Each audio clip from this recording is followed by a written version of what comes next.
Hi, Tonet! Bumati ka muna sa ating mga friendship. Hello, magandang hapon po sa inyong mga taga-kapanali, taga-pakinig Kam ng ng DWBL. DWBL po. Oh, Tonet, kwento mo naman sa kanila, kumusta na ang kalagayan mo as a diabetic patient so far? Okay na po yung blood sugar ko, bumaba.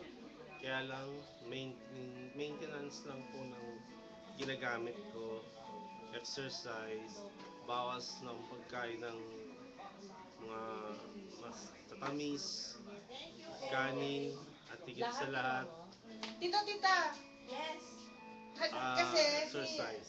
si Tonet kasi, meron siyang in-announce sa YouTube na tungkol dun sa ano niya, sa diabetes niya. Ngayon, so far, sumusunod na siya ngayon kaysa dati. Dati kasi hindi siya sumusunod eh. Saan? Sa doktor. Ah, Ngayon bakit? sumusunod na siya. Oh. Kinokontrol niya na yung pagkain niya. Mm. O, di ba? Yan ang magandang balita. So mga kaibigan, ibigay ko naman kay Tita Tess para sa announcement ng kanyang programa. Ayan, tita. Hello, magandang tanghali po sa lahat, sa buong mundo, sa mga nakikinig po kay Juby de Guzman Presents.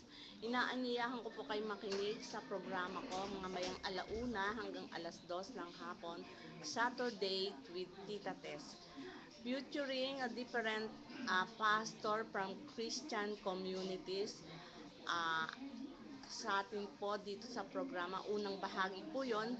Sa pangalawang bahagi, ang iba't ibang sorpresang handog ni Tita Tess sa mga business entrepreneur, different kinds of products, ads, and company establishment. Marami pong salamat at Banggitin mo yung mga friendship mo. at binabati ko po si Architect Tatang na lagi namin kasama sa aming programa as well as pati na rin kay Juby.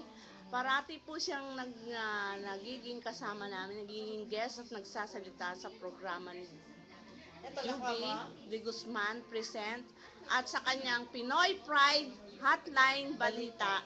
At magandang tanghali pa rin kay Captain Rolando Durana. Nasa na ngayon? Bakit wala na naman si Ay, sira daw Kapitan? po yung kotse niya. At sira yung kotse. I hope na makasama ka namin next Saturday. At syempre magandang hapon po sa inyong lahat. At at inaasahan ko po ang inyong pakikinig. Maraming salamat po. Ayoko niya tabatsoy ako dyan. Thank you so much, yan po si Tita Tess, Marcelo, at syempre, kasama pa ho rin ho namin si Tita Belen, Atendido, si MJ, si Cha, at saka si Denise. Kami po ibababa lang. At salamat ng marami kay Tonet.